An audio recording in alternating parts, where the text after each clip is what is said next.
Good morning on this Sunday, March 17th, and a happy St. Patrick's Day. Here's a look at our top stories on the Georgia gang. Stacey Abrams eyes the Oval Office. Will she or won't she?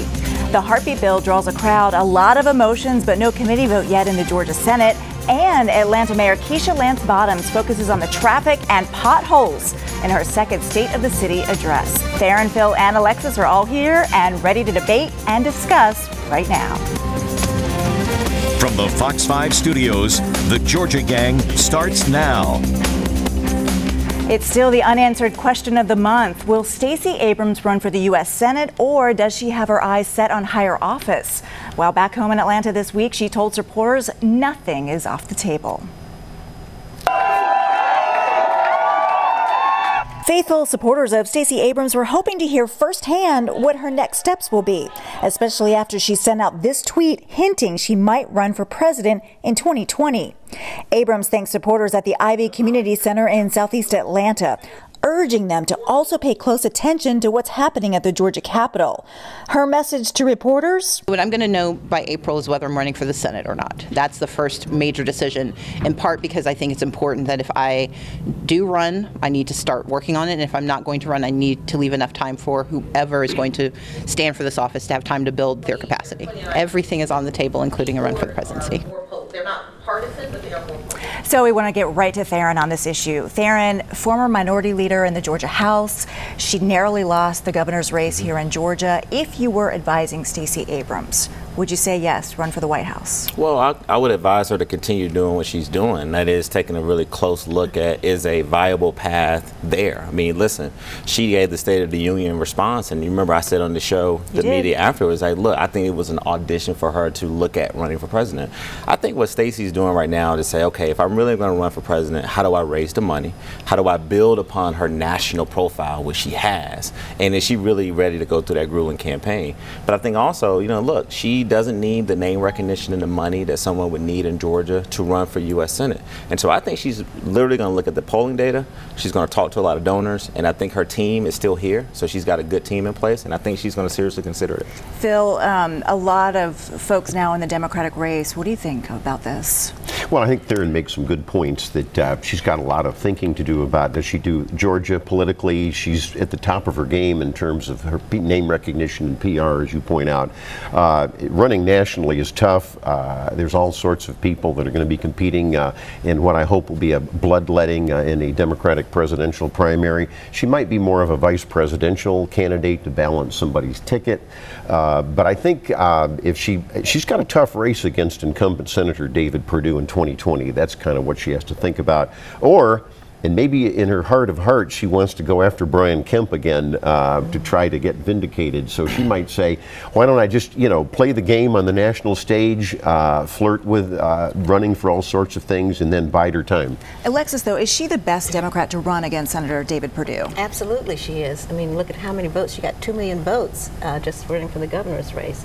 And I don't think people are going to be as excited about David Perdue or even the Senate race itself. And she's got a real strategy of getting the voter turnout. I did get a chance to speak with her this week, and she said she is exploring all of her options. Exactly what she said on the bit that we just ran. But she also said that she was promoting her book, which is called Lead from the Outside, and she was taken out of context about running for president this term. She also said that she's met with several of the presidential candidates already, including Joe Biden, who's not announced yet, and that she is wanting them to know that she is focused on voter suppression and voter repression. And she wants them to make that a part of their overall campaign. And that slides kind of into our next issue that I want to talk about, the voting machines. The Senate says yes to electronic voting machines. We're one step closer now on this issue. Phil, if you can explain how these work, because it's a multi-step process. Exactly. What's happened, both the House and the Senate have agreed on a software system that basically you're doing your touch ballot voting, and you have a printer right next to that. It's going to be printing out what you have done, and then when you're finished, you've got a barcode. You take a receipt, and that can be audited. And I think everybody agrees we needed an audit trail. The problem was the expense. Number one, it's a very expensive system, and even fiscal conservatives have to kind of choke on that. But also, Is it hackable? Is it not hackable? There was a wide range of experts, but I think probably Governor Kemp will sign this final version. But Theron, I want to ask you, and I'll get to you, Alexis, but why is this a vote along partisan lines? Well, because of what happened. I mean, we still know that right now a congressional hearing will occur in D.C. where I think Governor Kemp has been asked to come and testify, and also Secretary of State Raffensperger. You also have Sarah Riggs of MECO, who's talked about how there's been some undervotes or some alleged missing votes in her race. But the one thing about what the Democrats really said is that this paper ballot conversation would be 80% cheaper than the electronic ballot with the paper receipt printed out. And so Phil just hit something on the head, is that it's really cheaper, but I agree that we do need to do something differently. Our system is 16 years old, but it's become a partisan issue because there's still some people who felt like the election had some irregularities and that some votes were kind of maybe not counted properly. And so therein lies the challenge. But Alexis, you even said on the show earlier, you think we should vote on the internet, which is completely opposite of a paper ballot. Yes, yeah, it's not the practice of the machinery, it's the policies and the practices that are in place that have caused the problems, and that's what the lawsuits are about, is not having enough machines, not having a coordinated way to decide what's a correct absentee ballot, and et cetera. That's where the problems lie, not in the machinery, I don't think at all. So you mentioned the lawsuits. Go ahead, Phil. But I always like to remind the viewers that in Georgia, it's the 159 counties that have ultimate control over the machines and locations and the counts, and the Secretary of State oversee it. Well, of course, the Secretary, no one disputes that. Nobody disputes that. The Secretary of State has that. But where the reforms need to occur are like the 4 counties that we'll probably be talking about, especially Cobb and Fulton and Gwinnett and et cetera. And the ACLU this week filed lawsuit against those 4 big counties, really talking about the fact that they weren't prepared for high turnout. Absolutely. And that's one of the But does that have merit? Because you have early voting, you have advanced voting, you have absentee all of it has merit. Well, the one thing, Laura, we know that Brian Kemp and Stacey Abrams changed the game because they were able to bring out more voters than we've ever seen before. I mean, if you look at what Stacey Abrams was able to do, she did a lot of vote by mail. But I think this ACLU lawsuit is proper and it's appropriate. And then look, there's even been talks at the Capitol about actually putting this into a study committee to really have, by a bipartisan study committee, to really look at this lawsuit to make sure that these counties are prepared for our upcoming elections. And Phil, is the policy of early voting. You have how many days, how much early voting, weekends, the hours of the voting, where you can vote. So there's no coordination of that. Phil, does it have merit, though, in your eyes? Well, both the left, the right, and everybody in the middle wants free and fair elections. That's not a problem. Obviously, the American Civil Liberties Union is a left-wing group. They want to propagandize. There's no fraud here. You can't prove that. You try to imply it. Stacey Abrams tries to imply it. There's been no documented proof. And so I think, yes, we reform things in the various counties. You talk about the lack of machines. That hurts us both in all sorts of precincts, Democrat and Republican precincts. A judge in Fulton County, for example, took away a lot of the old machines, and yes, they are old, they need to be replaced, but we had long lines because we didn't have enough machines. It wasn't a conspiracy by some conservatives. Well, and the Secretary of State did purge more than 1 million votes. According to federal law. Well, you need to change the law if you don't like purging of people who don't vote after several cycles. And Phil, don't put words in my mouth, but don't act like we don't have an ongoing investigation right now in our state of voter fraud. I mean, as we sit here, so don't act like I just make this up. You can investigate if a man landed on the moon. But is it not true that we have an ongoing investigation right now? You can investigate, if a man landed on the moon. You want to answer my question because you know I'm right. I'm not implying that. I just think that we want secure elections. Voters need to feel that everybody does. Yeah, and so, but don't say that I'm implying. No, what Stacey Abrams is doing is trying to foster this culture that people are cheating, and Brian Kemp is some sort of cheat. She's called him all sorts of ugly names, and that's wrong. She can defend herself. I haven't called him that, but she can defend herself. All right, we got to get out. Time to get out, you two. Coming up, emotions run really high in the debate over the heartbeat bill.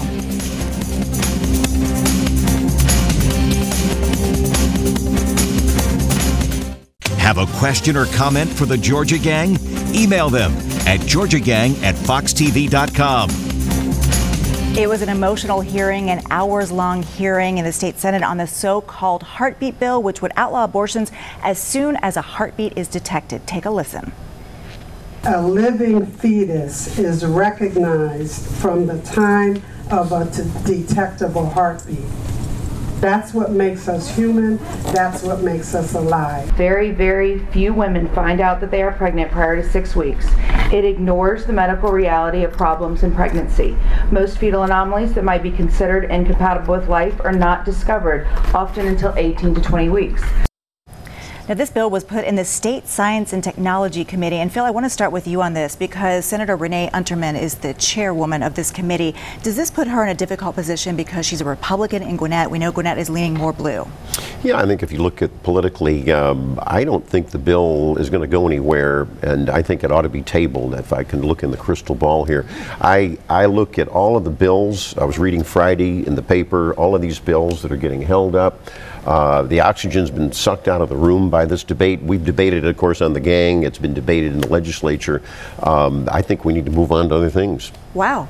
I think a lot of people will be surprised to hear you say well, that. But I think to backfill up, when you saw the hundreds and hundreds of women lined up outside the hearing door, demanding to be heard, demanding to go in. And look, I think Phil realizes that a lot of the legislators, majority of them are men, and it's this sentiment that they're trying to tell women what they should or should not do with their bodies. And I think that you've just caused this amount of emotional debate on both sides. And I think Phil is onto something that Republicans really don't want to be having this debate when you know that you're trying to bring women back to your party, when we know that they did not do as well as they should have done with women voters. And the thing that I was most proud of about these women is that they were really educating a lot of these legislators, just the whole process of when a woman knows when she's pregnant, when she finds out, and just the emotional process and the mental strain that it has on that woman. And so if you were to introduce a law like this, I mean, this would just be unheard of, and it's unprecedented. And I think that you're going to see a lot of Republicans listen to these women.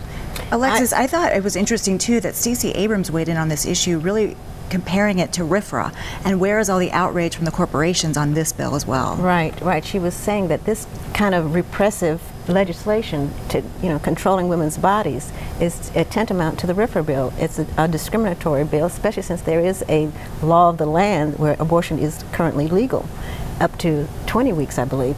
And so she's saying this will cause businesses to say, I don't want to come here. We don't want to be in Georgia with people who are... Well, and I have to ask Theron this one, because Representative Darshan Kendrick weighed in on this. I never thought I would be saying a testicular Bill of Rights. Kind of tongue-in-cheek, a very serious issue. She tweeted about it, never really filed the legislation, right. But it was interesting. Well, I've known Representative Kendricks for a long time when she was a young college student, I think, at Oglethorpe. And so what she did, Lori, is that she reversed the argument, and she started saying, hey, men, what do you think about if women start introducing legislation to tell you what you should be doing with your body? But she was very clear to say, look, it was just an idea, it has not been introduced. But she's been one of the many legislators that's been leading this pack against this abortion bill.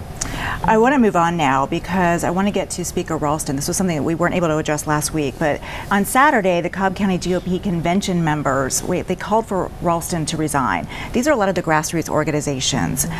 6 other county conventions also. Phil, can Speaker Ralston survive this? I think he has. I think he's done a good job in terms of turning the attention on, look, we'll change the bill, we'll change the law, and then also I will refuse to take any more cases until these cases are resolved, because that is the crux of the issue. Right. I think it's still a political problem for him. He, I think, realizes now that he should have cleared up some of these long, lingering cases from years ago. Attorney. That's right. He is an attorney, and I think he's got to do more. I think he's got to show that these cases are being resolved and cleaned up. I also blame the judges that are involved in these cases. Even though, yes, it's legal for the speaker to say, I've got official duties, I can't appear in court that day, a judge has every right to say, look, if you can't make it in April, May, and June, you give me a date in July and you show up and let's clear up the case. But Alexis, we're talking about victims of child molestation, DUI crash victims who have not really had justice for several years, and that these cases have been delayed and delayed because Speaker Ralston is citing his legislative duties. Now these groups, I think we fully expected some of these grassroots organizations to come out asking him to resign, but in your eyes, are the Democrats going to make this an issue? Well, I think they will. I mean, everybody should, because it's outrageous. And not only that, in 2010, when he became Speaker, he changed the law then to say it wasn't, they could cancel or say they can't make it for any reason. It used to be when it was only in session or when they had a committee commitment. But now all he has to do is write a letter and say, I can't make it because of my legislative duties, and not even be specific about what they might be. And Darren, I think in the beginning, I I had my doubts that he could survive this, right? Because you had all these talk show hosts coming out saying, you know, call your legislator, you know, make sure he resigns. But in your eyes, how has the Speaker handled this? I think he's handled it well. I mean, you remember when it first broke, I asked Phil the question and Dick, I said, is this some kind of Republican conspiracy? Well, you see now it is Republicans who are sort of the radical right wing of the party sort of calling for this very, very effective leader to resign. I think what Speaker Ralston did right away is that he listened, Lori. Listen, he realized that there was a lot of pressure, but he came out, he basically said, look, we're going to pull together a bipartisan committee of folks to come and look at the law. He said he wouldn't take any more cases. I mean, he's making reform a part of his leadership in response to this. Well, now he's been found out. Well, I hope the law has changed quickly during this session, too. But he wasn't this person that just say, you know what, you know, it is what it is, get along with it. No, he's reached out to those people who have been very critical of him, and we saw this kind of go away. So I think that the Speaker ultimately will survive this. I think he's going to bring together this committee to look at it, and I think he'll continue to be the Speaker as long as he wants to be. All right, we're going to wrap up this block because coming up, we've got a big vote on the MARTA deal in Gwinnett coming up. Also, we discuss the Atlanta mayor's State of the City address up next. Join the discussion on the Georgia Gang Facebook page and watch past episodes on the Georgia Gang YouTube channel. He gave me a bumpy ride. Be riding on the bus and it shakes so much because of the potholes. Potholes unite us. So today, I'm proud to announce that I am creating Atlanta's first dedicated Department of Transportation, a one-stop shop combining the work of many of these departments. Mayor Keisha Lance Bottoms, that's her second State of the City address. Theron, she's bringing back the pothole posse that Mayor Franklin was famous for. Well, yeah, definitely Mayor Franklin definitely made it her priority in her administration to cover the potholes. But I think that this mayor has done more.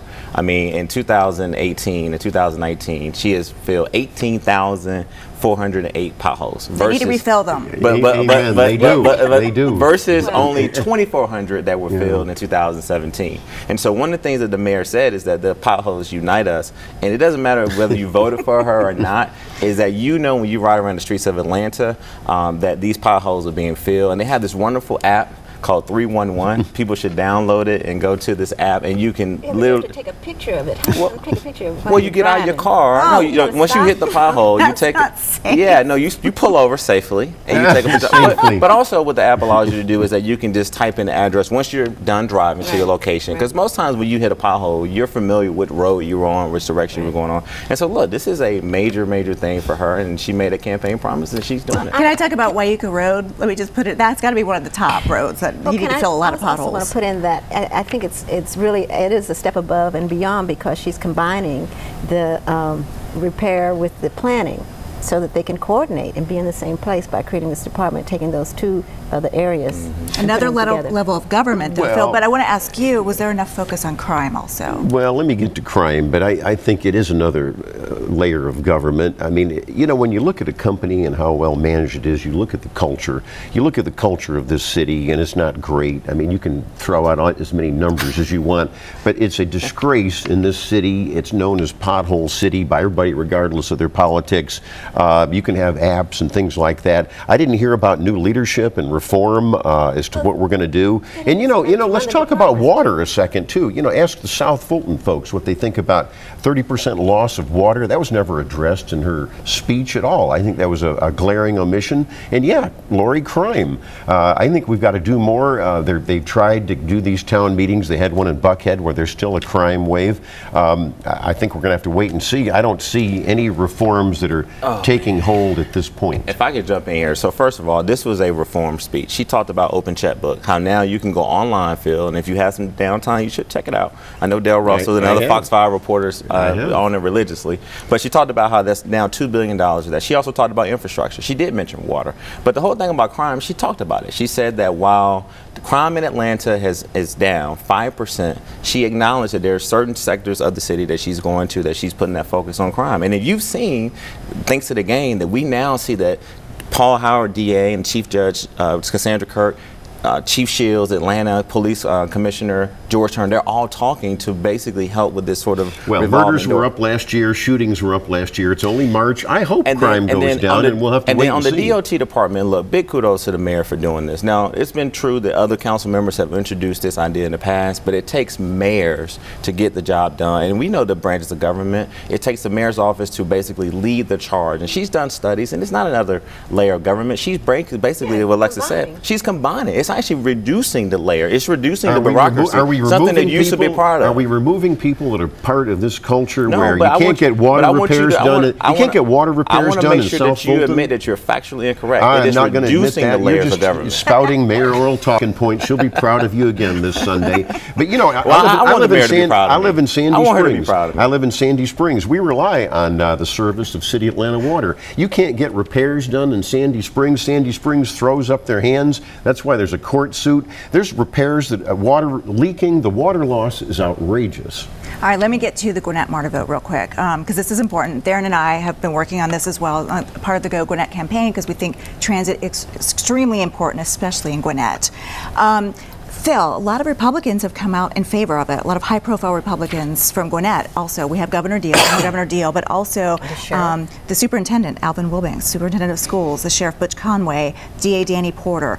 Your thoughts, because it seems, according to the voting tally so far, it's a lot of Republican voters, older Republican voters coming out that tend to vote no.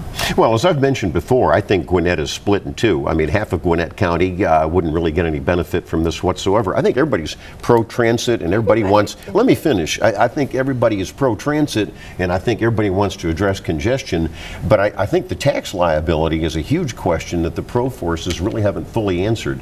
In other words, you've got to buy properties. The rail is very expensive that is going to be extended under this contract. So I think there's a lot of unanswered questions. Yeah, there's some Republicans that are for it. There's a lot of Republicans that are against it. I'm not so sure that the average person is going to be voting for it. Theron, we got to get out real quick. Any thoughts on this? You know, Fox 5 did a wonderful story this week. They talked about how now Atlanta has basically improved its ranking. We're not in the top 5 as far as traffic, but you know, the average Georgian spends about 110 hours a year in traffic. We're also spending $1,500 per person. So I definitely think that the turnout is going to continue to increase in Gwinnett. And I think it's going to be a photo finish. I think it's going to be a very, very close race. All right, guys, we got to get out because our favorite block is coming up, Winners and Losers. Stay tuned.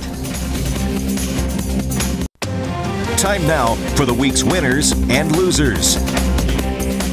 I'm going to go first, just real quickly, because we had a lot of Facebook viewers weigh in with Dick's announcement that he was retiring last week.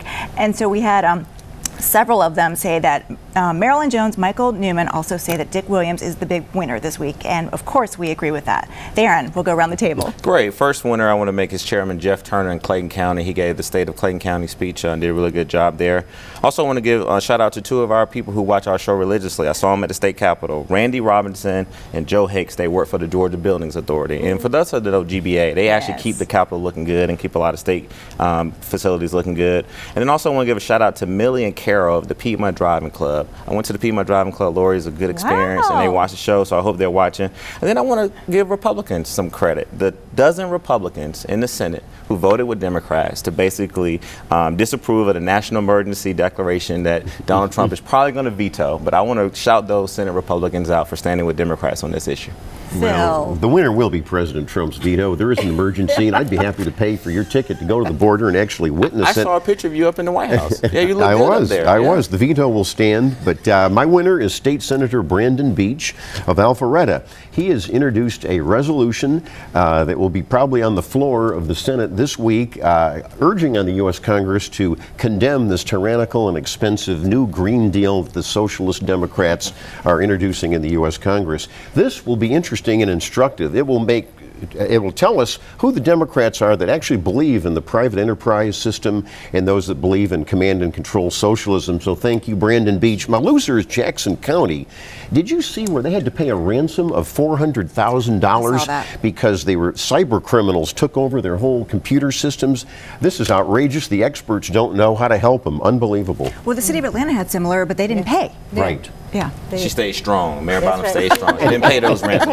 She's a winner for that. She is going to like you this week. That's right. She is going to be proud of you. Alexis. All right, I want to recognize Lonnie King. He was the leader of the student movement back in the 1960s in Atlanta University, trying to bring down the desegregation, trying to desegregate Atlanta's barriers. And he also went on to lead the Atlanta NAACP. And many people don't know this, and he negotiated the Atlanta Compromise, which was gave Atlanta its first black superintendent back in 1970s. And he will be missed because he even got put out of the NAACP for doing that deal. A lot of history. And then I also want to say that Michael Russell was elected to the board of directors of the Federal Reserve Bank, so that's good. He was representing his business sector, so that's exciting for him. And then one more shout out. One more. AG Roads. They took such good care of me. I was there for 6 weeks, and because of a situation that I had to do it in-house and with my knee replacement. So thank you very much. And you're looking good, Alexis. Thank you. Thank you so much. And just real quick, losers are all of those folks who try to cheat the college system. I think many of you would agree with us. So have a great week. Thank you so much for watching, and we'll see you next week. The opinions expressed in this broadcast are those of the panelists appearing in this program.